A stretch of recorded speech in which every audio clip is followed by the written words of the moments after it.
Bonjour à tous, dans cette vidéo nous allons résoudre un exercice sur les transformations nucléaires dont l'énoncé est le suivant. Pour chacune des trois équations ci-dessous, complétez les nombres de masse et les nombres de charges manquants, puis précisez s'il s'agit d'une réaction de désintégration, de fusion ou de fission nucléaire. La fiche méthode ainsi que l'énoncé de l'exercice sont disponibles via le lien qui se trouve dans la description. Mettez la vidéo sur pause et à vous de jouer.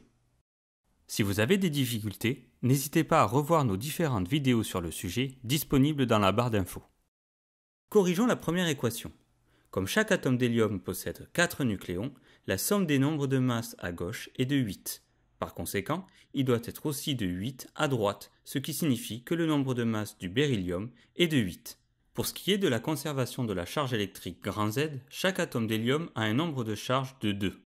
La somme à gauche est égale à 4, ce qui implique que le nombre de charges du beryllium, à droite, est forcément égal à 4. On voit très bien ici que ce sont deux noyaux légers qui ont fusionné pour former un noyau plus lourd, ce qui correspond à une réaction de fusion nucléaire. Passons à la deuxième équation avec la conservation du nombre de masse grand A. Ici, on commence à regarder à droite de l'équation afin d'additionner les nombres de masse connus. On trouve 14. On a donc 14 comme nombre de masse manquant pour le carbone à gauche. Concernant la conservation de la charge électrique grand Z, on procède de la même façon en additionnant les charges électriques présentes à droite. L'azote a 7 charges positives tandis que l'électron porte une charge négative. On obtient donc pour la somme 7 plus moins 1 égale à 6. On en conclut que l'atome de carbone à gauche possède 6 charges positives, ce qui, en effet, correspond à son numéro atomique.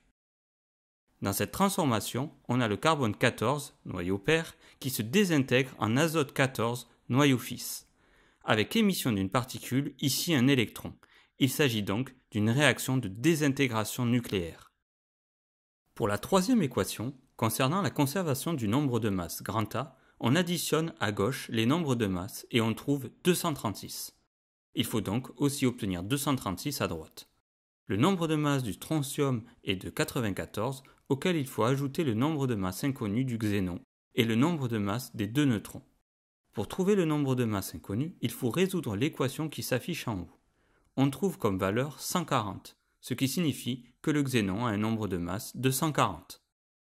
De la même manière, pour la conservation du nombre de charges, on additionne à gauche les nombres de charges et on trouve 92.